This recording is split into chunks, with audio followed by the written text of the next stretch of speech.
Olá a todos, sejam muito bem-vindos. Essa é a terceira aula do minicurso. Essa aula é sobre a Índia, então dando continuidade aos estudos de caso, que começou com a aula passada, com a Bruna falando sobre Moçambique. E essa aula ela tem como título Índia e o Ideal Nacional no filme Padmavati. E eu espero que vocês aproveitem essa aula e vou começar então fazendo uma pequena apresentação e explicando como é que eu cheguei a estudar esse filme. Então, desde 2016 eu venho estudando Ásia, comecei numa iniciação científica estudando cinema chinês, um diretor em específico chamado Jia Zhangke, e eu não tinha até então interesse em estudar a Índia, até que no decorrer de 2017, 2018, eu comecei a ter um contato um pouco maior com a cultura indiana, principalmente através de amigos e principalmente com o cinema. E em 2017 eu lembro de uma amiga ter compartilhado uma notícia de que um filme indiano de uma artista, uma atriz que a gente gostava, Deepika Padukone, estava sendo ameaçada de morte por interpretar uma personagem histórica em um filme. A gente ficou tentando entender essa notícia na época, mas acabou deixando pra lá, não acompanhamos mais. E em 2018 eu estava trabalhando como arte mediadora em um museu aqui de Curitiba. E nesse ano o museu ele recebeu uma coleção de obras que tinham vindo de diversos países asiáticos, e entre eles tinham várias peças que tinham vindo da Índia. Então, tinham peças desde contemporâneas do século XXI e de arte popular, até peças do período Mughal, retratos e outros tipos de obras de períodos bastante diferentes, assim. E no decorrer de criar um conhecimento sobre essas peças para poder transmitir ao público, e também a maneira como as pessoas elas recebiam essas informações e o que elas traziam de conhecimento da Índia, começou a me despertar para estudar mais a Índia, entender melhor os diversos aspectos dessa cultura, que geralmente ficavam atrelados a poucos pontos, na maioria das vezes ligados a estereótipos e preconceitos que a gente tem com a Índia. O que acontece por causa, né, da distância cultural e geográfica, mas que é algo que não precisa ser repetido mais. Então eu comecei a estudar e em 2018 eu assisti esse filme, Padmavati, que foi muito instigante, assim, foi um filme bem marcante de se assistir. Ele é um filme que te prende, que você fica sem fôlego assistindo, é visualmente muito bonito e muito grandioso, é um filme de época e sinto muito, mas eu vou falar um spoiler pra quem ainda não assistiu o filme. O final do filme ele me chamou muita atenção e eu fiquei muito curiosa e busquei entender o que aconteceu no final do filme, esse ritual que foi mostrado e que eu nunca tinha ouvido falar, também não entendia as questões que envolvia direito. E a princípio era mais pra me entender esse aspecto do filme, fui lembrando dessas notícias que eu tinha visto sobre a produção, mas ainda era uma coisa muito pessoal, não ligada ao meio acadêmico, até que eu fui chegando ao fim da graduação e nesse momento eu comecei a conversar com o meu orientador e a gente decidiu então criar um projeto para estudar esse filme mais a fundo e entender melhor. Então, a primeiro momento eu queria entender o que era o Jauhar, que é esse ritual que acontece no final do filme. Na época eu não sabia absolutamente nada sobre, tudo que eu sabia é o que eu tinha visto no filme, e só depois de muito tempo que eu fui perceber que eu já tinha visto essa cena em outros filmes, mas não de uma maneira tão declarada como foi no filme Padmavati.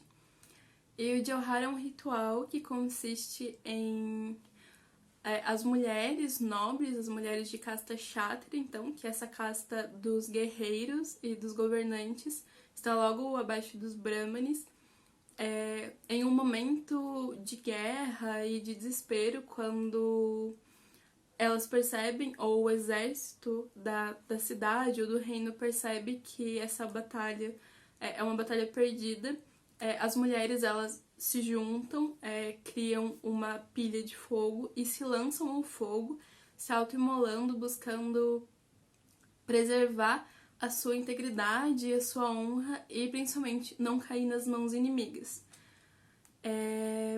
Isso é uma coisa bem controversa, mesmo na Índia, hoje, e conforme eu fui estudando essa questão,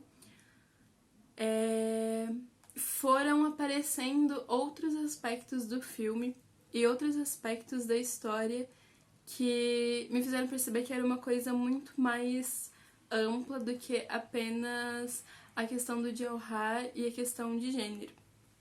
Então, eu comecei a buscar relatos e críticas na internet. E foi uma coisa muito interessante de se fazer e muito importante para conseguir captar o porquê do filme ter sido tão problemático e ter sido banido em vários estados da Índia, inclusive no Paquistão e na Indonésia o filme foi proibido de ser visto pelas pessoas e de ser transmitido nos cinemas em questão do seu conteúdo. Mas por que então de um filme ser tão problemático assim? Pra gente entender melhor isso, a gente precisa fazer um recuo histórico e entender a formação da Índia como a gente conhece hoje. Eu coloquei esse mapa, então, ele é o mapa da Índia contemporânea, da República da Índia, que nasceu em 1947. E normalmente quando a gente pensa em Índia, a gente está pensando nesse mapa. Pensando geograficamente nesse mapa. Mas nem sempre a Índia ela teve essa configuração geográfica. Então, o que acontece? Se a gente está falando da Índia pré-colonial, ou da Índia colonial, da Índia Mughal, dos períodos antigos, a gente está falando de uma outra extensão geográfica e a gente está falando de outras relações culturais. Então, eu vou colocar um outro mapa para vocês terem mais essa dimensão do que era a Índia quando os portugueses ou os ingleses falavam no período de colonização. Então, como vocês podem ver, a Índia tinha um território muito maior, tanto ao norte quanto ao leste e oeste. A gente tem uma diversidade de países que surgiram nesses territórios e que hoje são muito diferentes da Índia atual, por razões históricas, mas que se conectam com a Índia moderna, essa Índia que a gente tem hoje governada pelo Modi. Então, a Índia atual, ela ainda é muito marcada por uma imagem que se constituiu durante o período colonial e durante toda a escrita e propagação dos ideais. Então, a partir desse momento, a gente já consegue visualizar um pouco e entender que a Índia contemporânea ela está atravessada de uma série de processos que não necessariamente se findaram e que vão falar muito quando a gente para pensar nessa imagem que se construiu sobre a Índia hindu e que ainda é vendida tanto para o exterior quanto para os próprios indianos. Essa é uma questão que se inicia lá no século XIX, então ainda durante o governo britânico na Índia.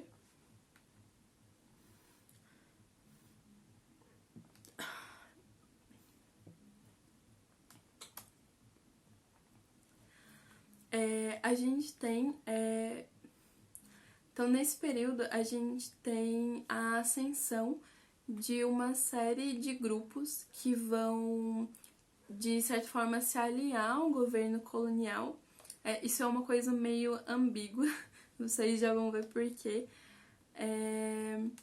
E vão começar a pensar, a partir dessa educação europeia que esses grupos vão ter e dessa aproximação com ideais de nação, de razão, os ideais modernos da época, vão pensar no seu próprio território e na constituição da política local.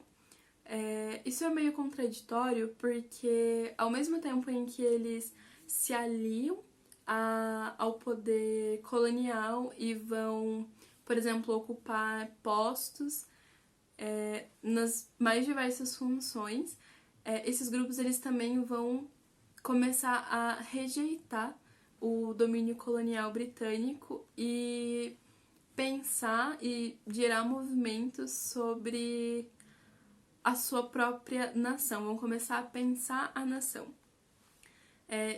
E essa é uma questão fundamental, porque quando esses grupos eles vão pensar a nação e eles entendem que eles têm autonomia para fazer isso, eles não precisam dos britânicos, por exemplo, eles vão pensar muito em o que constitui o indiano, a pessoa indiana, o cidadão indiano. Então, a questão da religião ela vai ser primordial nesse momento, porque vai se considerar indiano e hindu. Nessa época, a palavra hindu ela não era tanto usada para definir a religião hinduísta como é hoje, mas eles vão pensar as religiões que nasceram em solo indiano e que têm os seus locais sagrados no subcontinente e que vão permanecer ali durante muito tempo ainda. Então, o hinduísmo, o budismo, o jainismo, o sikhismo são religiões que nasceram no subcontinente, que têm seus locais sagrados ali, e que a religião vai dar contornos étnicos para esses grupos, se contrapondo àqueles que não pertencem, entre aspas, a essa região. Então, cristãos e muçulmanos, judeus também, em uma menor medida, vão estar nesse grupo. Isso é uma coisa muito boa para os britânicos, por exemplo, porque o ódio que se tinha aos britânicos ele vai ser dividido, então, com os muçulmanos, que há muitos séculos atrás invadiram o subcontinente e esses grupos, essas novas elites, principalmente os Rajputs e os Bhadralok, os Rajputs no norte, os Bhadralok na região de Bengala, eles vão começar a resgatar uma história e uma memória de origem, digamos assim, e vão começar a colocar o muçulmano como um grande inimigo. Isso é uma coisa que acabou fazendo parte da formação e do pensamento da nação indiana, mesmo a gente tendo grupos posteriormente no século XX que vão pensar diferente, que não vão fazer parte desse radicalismo hindu, que quer os muçulmanos, os cristãos e outros grupos para fora, mas esse pensamento ele vai permanecer, tanto que hoje a gente tem o Modi no poder, que faz parte de um grupo aliado a isso. Então, em 1923, essa ideia de indianidade, digamos assim, ela vai ganhar um nome, que é o Hindutva. Então, Hindutva é essa ideia e esse projeto de nação é centrada no ser hindu. E o ser hindu não é apenas o religioso hindu, mas todas essas pessoas que fazem parte dessas religiões de matriz local. Isso é uma coisa muito perigosa e que resultou na partição, né, durante o processo de formação da nação indiana. Acabaram virando dois países. Então, em primeiro momento, Índia e o Paquistão Ocidental e Oriental. Depois, o Paquistão Oriental vai se transformar ainda em Bangladesh, que vai virar uma outra guerra e vão ter mais conflitos. Mas, mesmo assim, a partição ela só vai servir para intensificar ainda mais o ódio hindu ao muçulmano.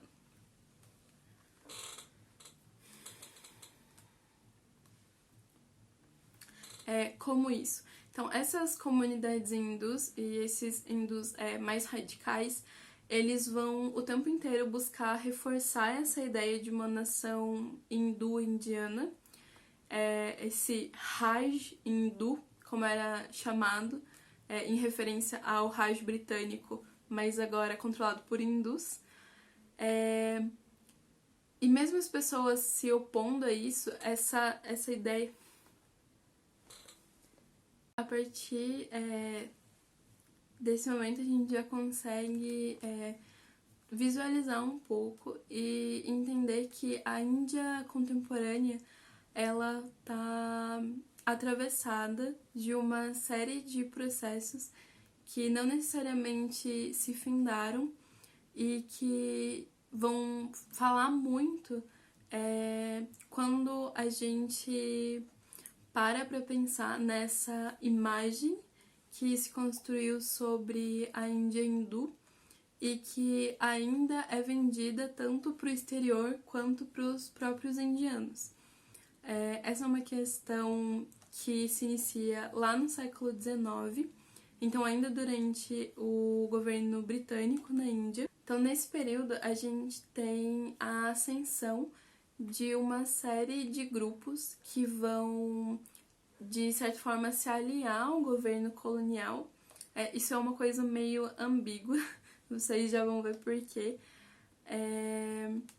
E vão começar a pensar, a partir dessa educação europeia que esses grupos vão ter e dessa aproximação com ideais de nação, de razão, os ideais modernos da época, vão pensar no seu próprio território e na constituição da política local.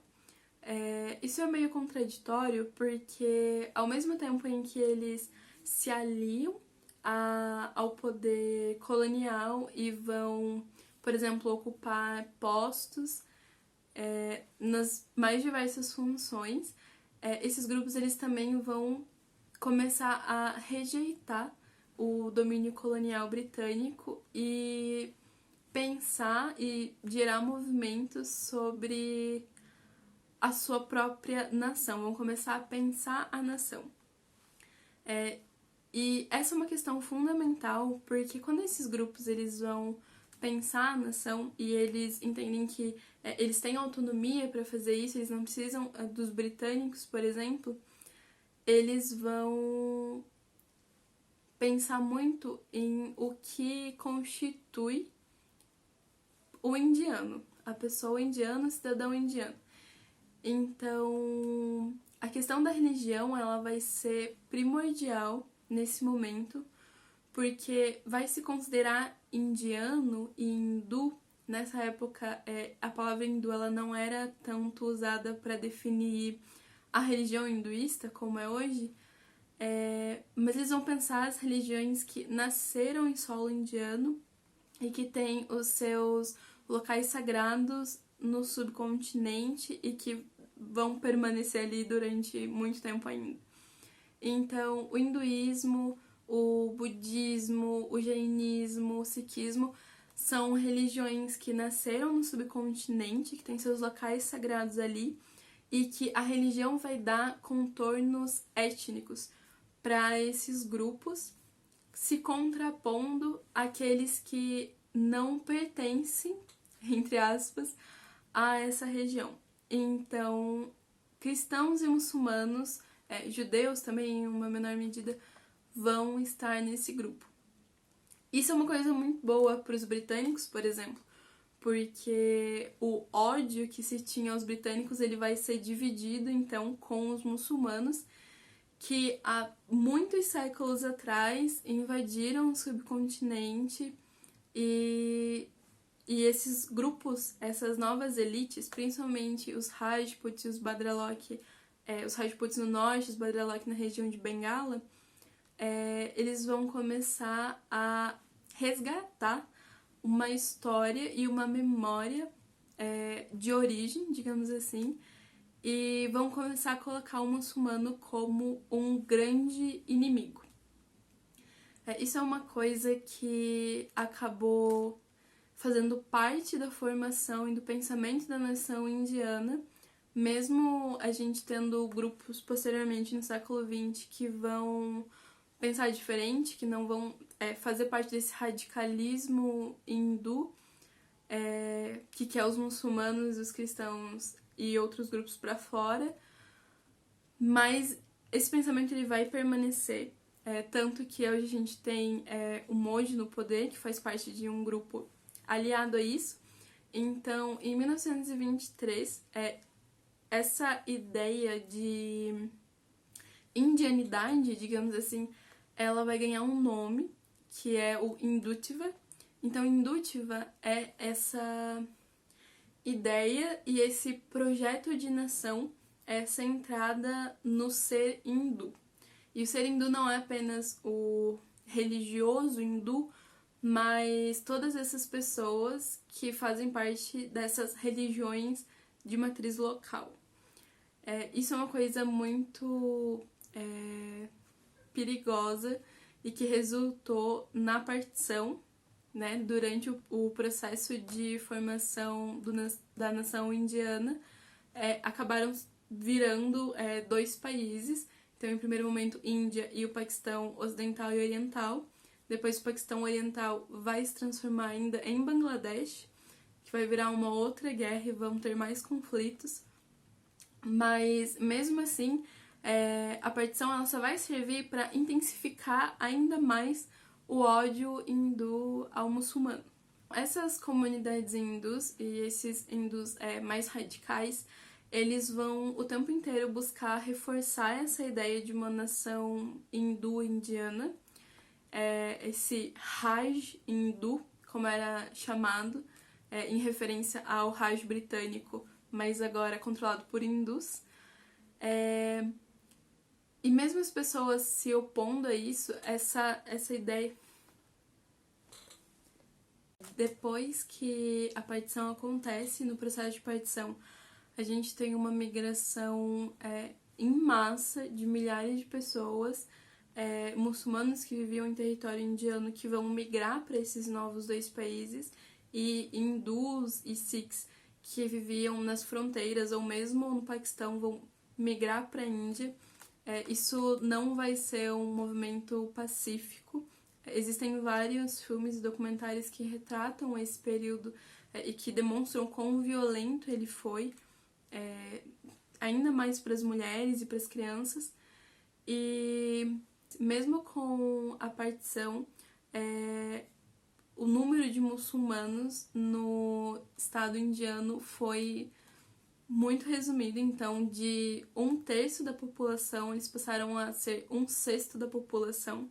É um número muito pequeno, se transformando em uma minoria, ainda menor que os Dalits, por exemplo, mas ao invés disso resolver o conflito, o que acabou acontecendo foi que os grupos fundamentalistas hindus, eles odiaram os muçulmanos ainda mais por eles terem dividido um país que era deles.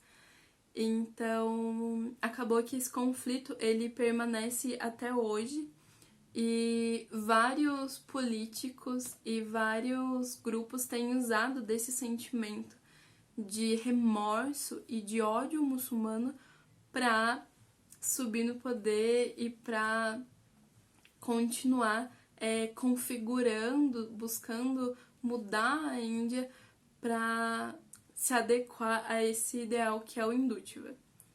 Mas assim, mesmo que a gente olhe para isso e que pareça ser uma coisa absurdamente oposta, a cultura indiana, hindu e a cultura muçulmana indiana, as duas elas estão ligadas há muito tempo, há muitos séculos, e não tem como a gente dizer que elas cresceram, se desenvolveram mutuamente em cima desse ódio um ao outro, porque não foi isso que aconteceu. É claro que houveram guerras e conflitos, mas uma coisa que tem mudado, principalmente na historiografia, do final do século XX para cá, é pensar em como se deu uma convivência, em muitos momentos, equilibrada entre essas duas comunidades, ao invés de a gente pensar sempre dois grupos que querem matar um ao outro. Então, isso é uma coisa muito importante pra gente entender o lugar em que a história do filme, a história do Padmavati está inserido. Por que isso? Porque essa história ela não foi criada pro filme, não é um roteiro original. Na verdade, ela é uma história bem antiga e que está muito ligada a vários grupos e atravessou todos esses processos junto com esses grupos. Por isso é tão sensível se falar e muito mais se fazer um filme mostrando a história da Padmavati. Então eu vou falar a sinopse do filme pra vocês, que é, em certa medida, muito parecida com a história original, mas depois eu vou falar as diferenças. Então, a Padmavati era uma princesa singalesa e ela era uma mulher versada tanto em artes como em guerra e uma mulher absurdamente bela. E então ela acaba se casando com o rei Ratan Sen, de Mewar. Então ela é uma mulher de Singal que fica lá no Sri Lanka atualmente. E se casa com um rei do Rajastão, de Mewar, um rei Rajput. E ela vai então viver no reino de Chittor. Mas lá ela vai ter um desentendimento com o guru real, com um sacerdote brahmane. E nesse desentendimento, esse sacerdote ele acaba sendo banido por um erro que ele mesmo cometeu, mas não assume. E ao ser banido, ele jura que vai derrubar Chittor e vai ter uma vingança sobre a Padmavati, o rei Ratan Sen, o esposo dela, e toda a cidade.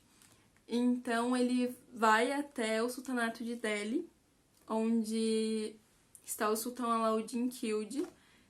Essa história ela se passa no final do século XII, início do século XIII. E ele começa a falar sobre o quão incrível e perfeita a Padmini é. E o sultão Alauddin Khilji, ele começa a ficar obcecado com a imagem dessa mulher, que é a mulher mais perfeita de toda a Índia. E ele decide travar uma batalha contra o rei de Chittor para conseguir pegar Padmavati. E essa batalha ela se estende por anos, até que ele finalmente consegue.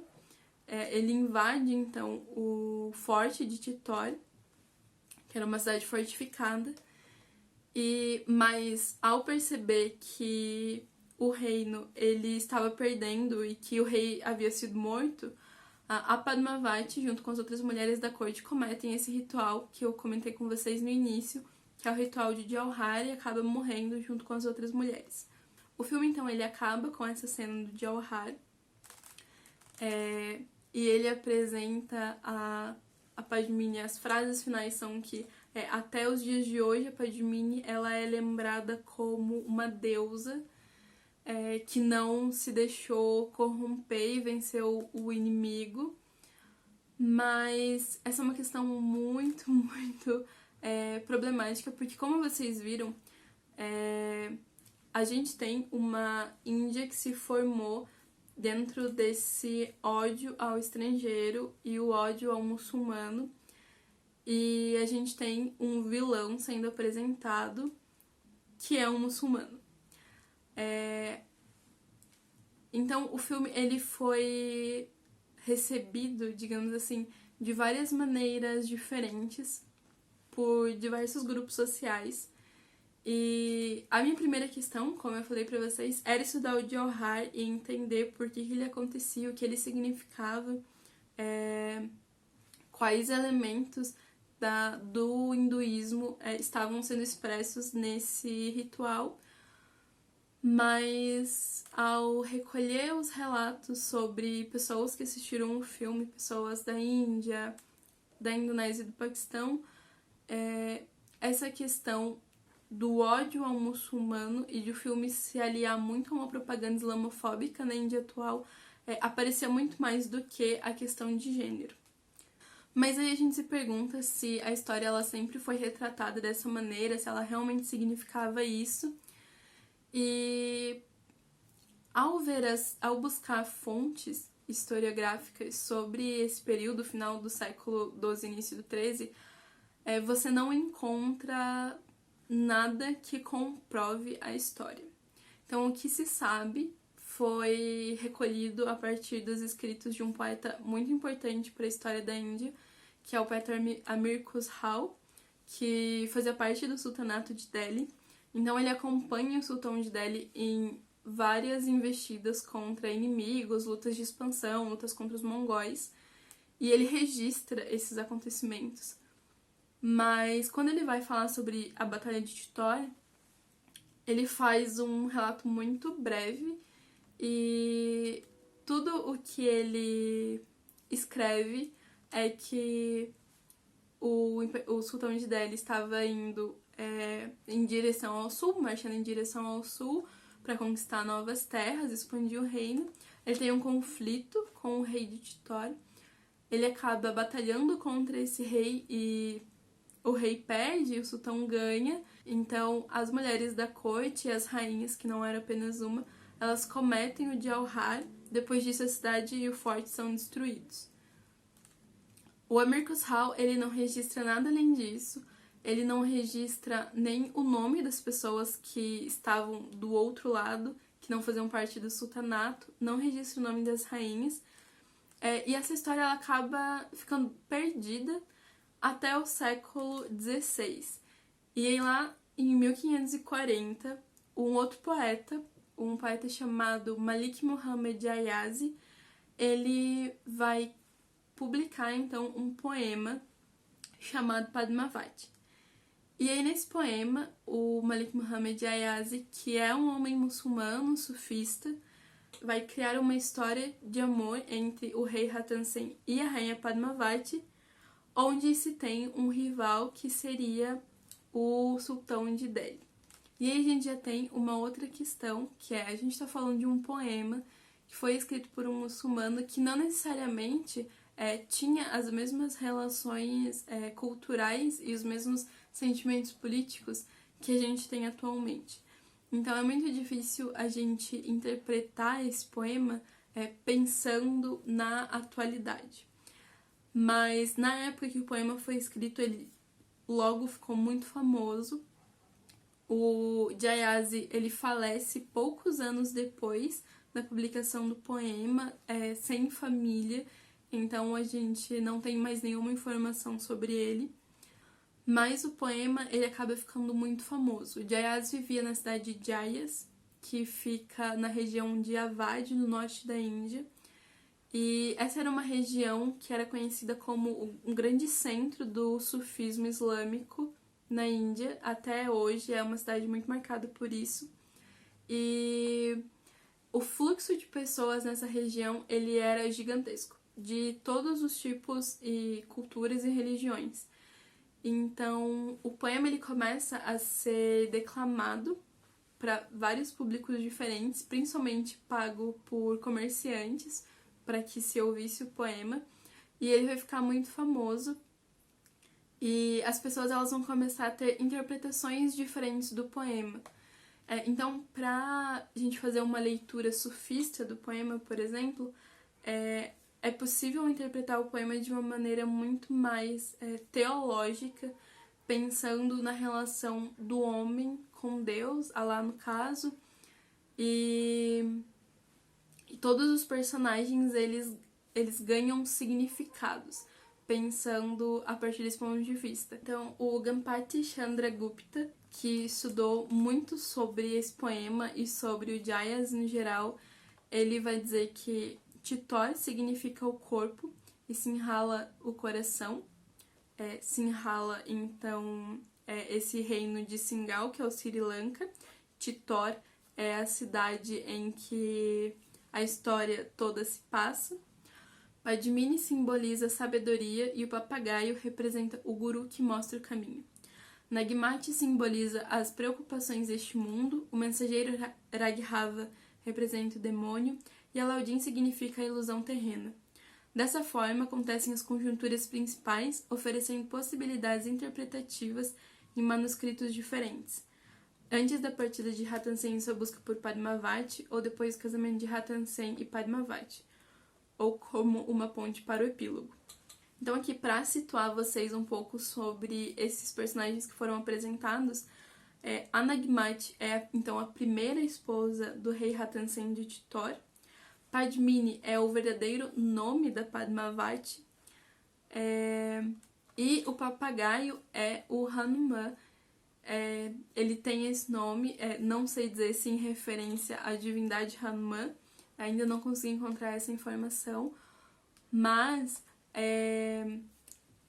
diferente do filme, no poema, o rei Ratan Sen ele tem que passar por uma série de testes que os próprios deuses oferecem a ele para que ele consiga chegar até Padmini e pedir ela em casamento. E ele é orientado, então, por esse papagaio que vai simbolizar um guru que ajuda ele a alcançar o caminho.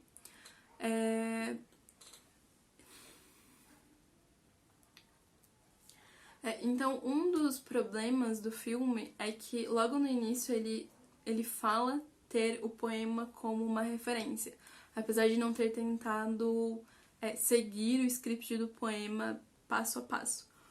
Mas a grande questão é que esse poema ele foi modificado centenas de vezes até chegar na Índia contemporânea. Eu vou colocar para vocês uma tabelinha para a gente ter uma noção disso. Essa tabela foi feita por mim, então, ela foi baseada no livro The Many Lives of Rajput Queen, da Rami Srinivasan. E essa historiadora indiana, ela fez um trabalho magistral em compilar todas as versões manuscritas e impressas que existiam da história da Padmavati. Então, se a gente olhar pelo período e pela região, a gente consegue ver que são lugares realmente muito distantes um do outro.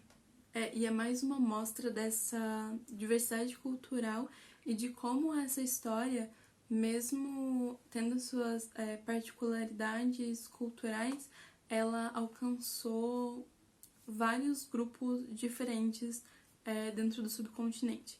Então, começando com o Malik Muhammad Ayazi, ele escreve a história lá em 1540, como eu falei para vocês, e se a gente olhar, por exemplo, em 1651, essa história foi publicada pelo Said Alaol, que era um escritor bengali, e o Alaol ele tem uma história muito curiosa, digamos assim, mas que fala bastante sobre as relações da época.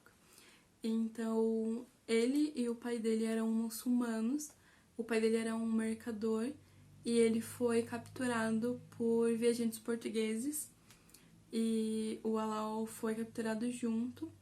Ele viu o pai dele ser morto nesse navio que capturou os dois e pouco tempo depois ele foi vendido como escravo para a corte de Arakan, que era um reino que ficava na atual região do Mianmar.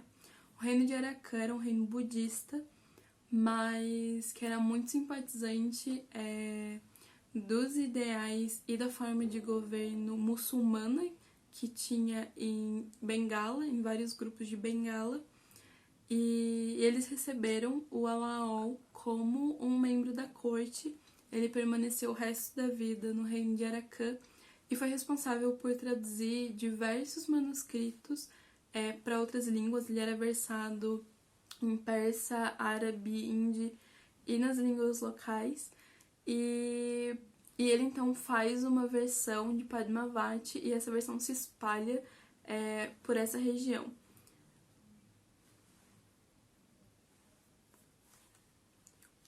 E se a gente for ver no mapa onde está a região Awadh do Jayaz e onde está o Myanmar, são uma região absurdamente distante, e é bem interessante como essa história foi para até lá e foi traduzida em diversas línguas. Já no século XIX, a gente vai ter uma versão que foi incluída nos anais do James Todd. Então, James Todd era um membro da Companhia das Índias Britânicas. Ele estava muito interessado em fazer uma história da Índia a partir da história dos grupos Rajputs do Norte. Então, o que ele fez foi viajar por essa região e colher relatos. E esses relatos que ele colheu, também parte de textos escritos, ele criou um anal que circulou durante 8 anos, mais ou menos. E esse anal, ele foi tido como uma história verídica. Então aqui a gente já tem uma pequena ponte com o nacionalismo. Por quê? O Alaol, ele vai recolher essas histórias a partir do ponto de vista Rajput. E qual é o problema disso?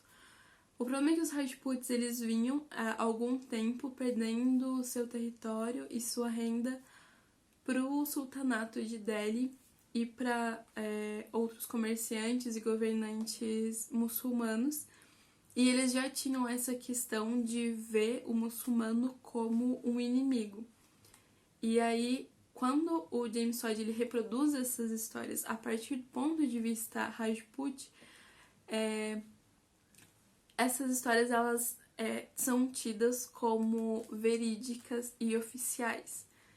E os Rajputs acabam saindo como os grandes vencedores que, mesmo perdendo as batalhas, eles mantinham a sua honra e a sua integridade intactas e sempre eram retratados como vencedores, mesmo em meio a grandes perdas.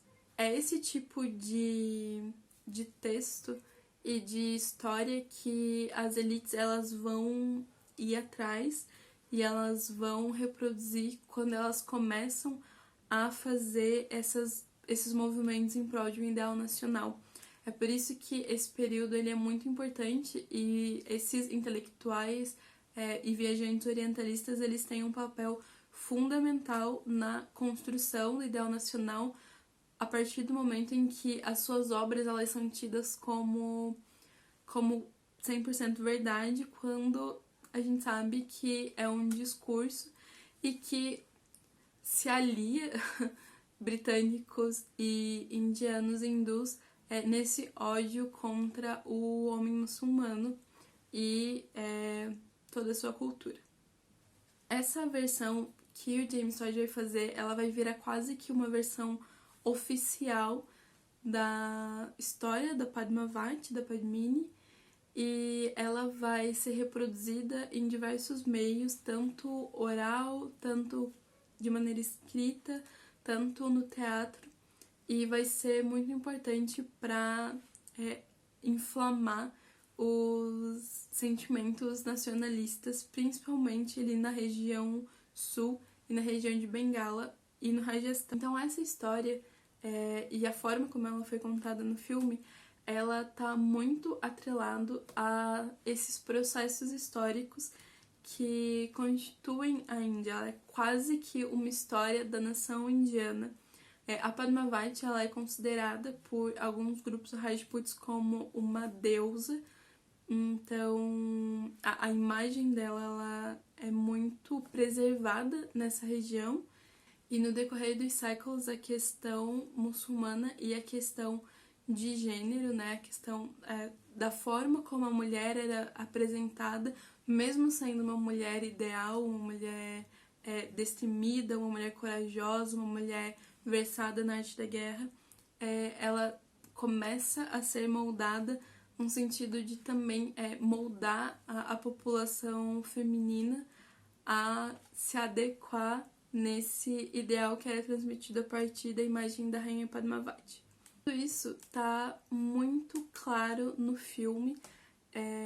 Quando você conhece todo esse percurso histórico, o filme ele realmente se torna uma grande propaganda desses ideais fundamentalistas hindus, porque a todo tempo o que se vê é uma construção e a transmissão de ideais que não necessariamente correspondem com os ideais da Índia contemporânea e com os ideais de toda a população. O personagem do Alauddin Khilji, ele é o tempo inteiro mostrado como um homem animalesco, grotesco. Eu vou colocar algumas imagens para vocês verem, para quem ainda não assistiu o filme. Todas as cenas em que ele está são cenas escuras ou são cenas em que ele está tomando atitudes ou demonstrando ter um caráter péssimo, super duvidoso. O tratamento que ele dá às mulheres é horrível, é quase uma questão de puramente objeto, desde a esposa dele até concubinas que ele toma para si durante batalhas, como essa obsessão que ele tem em ter a Padmavati para si, porque ele quer ter o mundo para si, e o uso desse slogan muçulmano como meio simplesmente para atingir os seus objetivos, não que ele não demonstra ser alguém muito conectado com a sua religiosidade. Mas isso acontece não só com o personagem do Alauddin Khilji, apesar de ele ser a grande demonstração desse vilão muçulmano no filme, mas os outros personagens muçulmanos também são apresentados da mesma maneira. É sempre uma cena escura, eles sempre estão comendo muita carne, uma coisa que sempre ofendeu a população hindu. E as vestimentas são mais escuras, o rosto dele, com o passar do filme, do tempo no filme, ele vai ganhar cicatrizes, que são cicatrizes grossas, não tem como você não ver, ao passo que o personagem hindu principal masculino, que é o rei Ratan Sen, ele tá sempre com uma áurea de perfeição.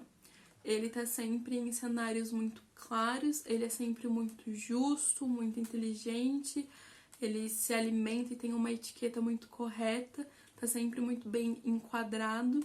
O filme, então, mostra uma grande dualidade entre esses dois personagens.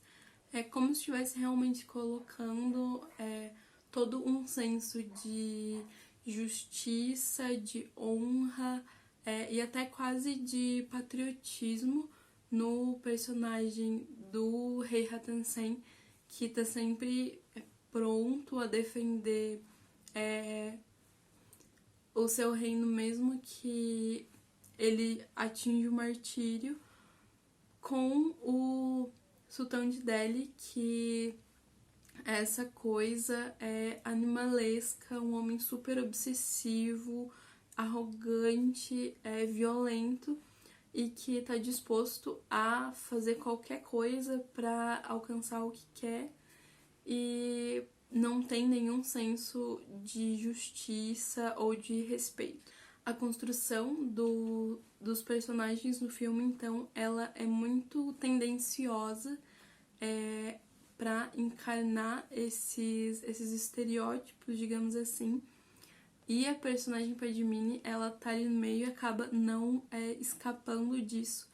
Então, desde o início a gente é apresentado a uma mulher forte. A primeira cena em que ela aparece, ela tá em uma floresta caçando sozinha e super independente, instruída, mas que depois do seu casamento passa por um processo de domesticação, digamos assim.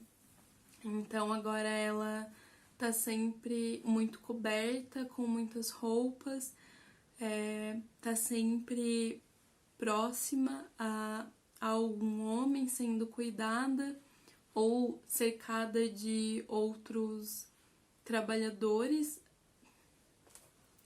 e membros da corte.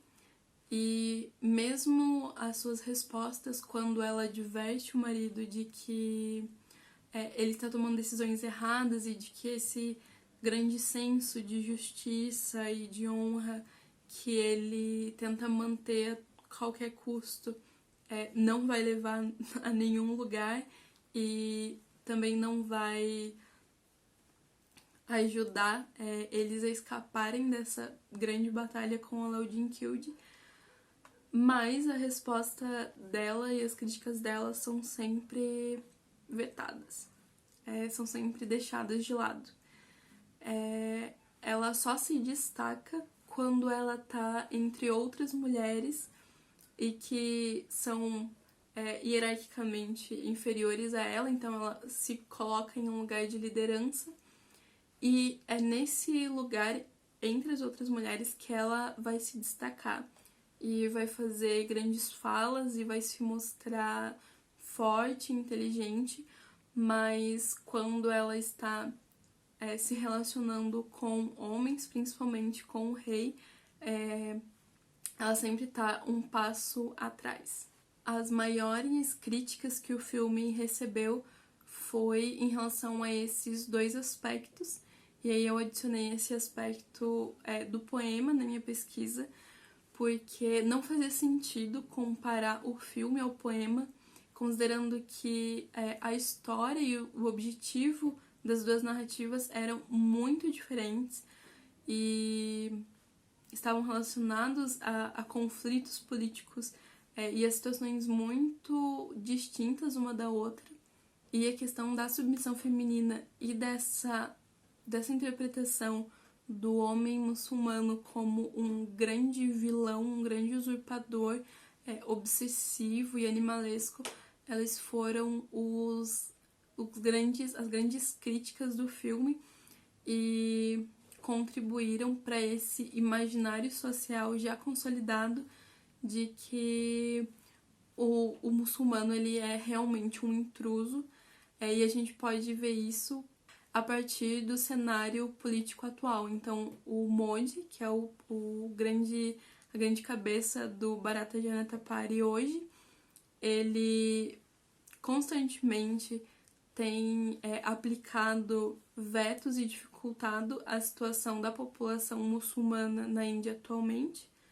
E, além disso, existe a questão da retratação dessa mulher que, mesmo a Índia tendo grandes movimentos feministas e mulheres encabeçando protestos e lutando contra essas diversas injustiças, no cinema ela ainda é encenada como inferior, ela ainda precisa de permissão para dar continuidade à sua vida e sempre tá atrelada a uma relação com um homem. Essas questões, elas estão muito bem ilustradas na última cena antes da cena do Jauhar, que encerra o filme, em que é a batalha final, o duelo final entre o rei Ratan Sen, representando todos esses ideais positivos hindus, e o sultão de Delhi, representando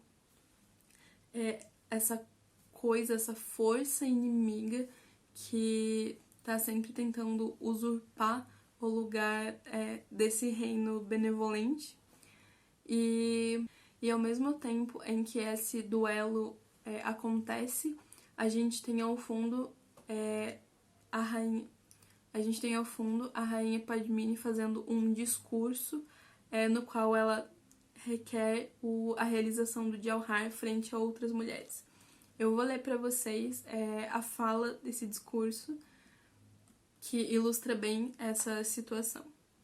Ela diz assim: em todas as épocas, uma guerra pela justiça é travada entre o bem e o mal, como aquela entre o Senhor Han e Ravana, entre os Pandavas e Kauravas, e agora entre os Rajputs e Khildis. E toda vez o bem triunfa. Hoje, milhares de Rajputs se propuseram a proteger nossa dignidade. As paredes de Chittor sempre nos protegeram, mas hoje nossos soldados ficam de guarda. Para nós, eles não são menos que Deus. Quando um Rajput luta pela pátria, o eco de sua espada ressoa através dos tempos. Quando a escuridão engolfa a terra, Rajputs sacrificam suas vidas para espalhar luz e defender a verdade e a liberdade. Se nossos corajosos corações atingirem o martírio hoje, o inimigo ainda não seria vitorioso. Chittor testemunhará outra guerra, invisível e inédita, e essa guerra será travada por nós mulheres. Nosso inimigo deve observar como nós transformamos nossa agonia em vitória. É hora de reacender o fogo sagrado que testemunhou nosso juramento de que somente a morte nos separará. Nós nos ofereceremos ao fogo sagrado e realizaremos Jauhar. Aqueles que cobiçam nossos corpos nem sequer colocarão suas mãos em nossas sombras. Nossos corpos serão reduzidos a cinzas, mas nosso orgulho e honra permanecerão imortais e essa será a maior derrota da vida de Alaudin. Chegou a hora de vestir o véu de fogo. Então, nesse trecho é bem nítida a imagem e a construção que o filme ele se dá. E não é à toa que no mesmo ano o Modi venceu as eleições, enfim, continua com o seu projeto dele e de muitos outros de se construir um Hindustão, uma nação hindu.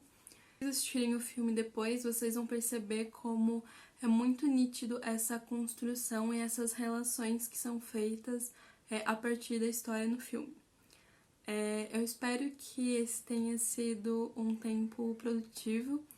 Infelizmente, a gente não tem tempo hábil para se desdobrar sobre as outras questões ou passar uma cena do filme para comentar de uma maneira mais apropriada.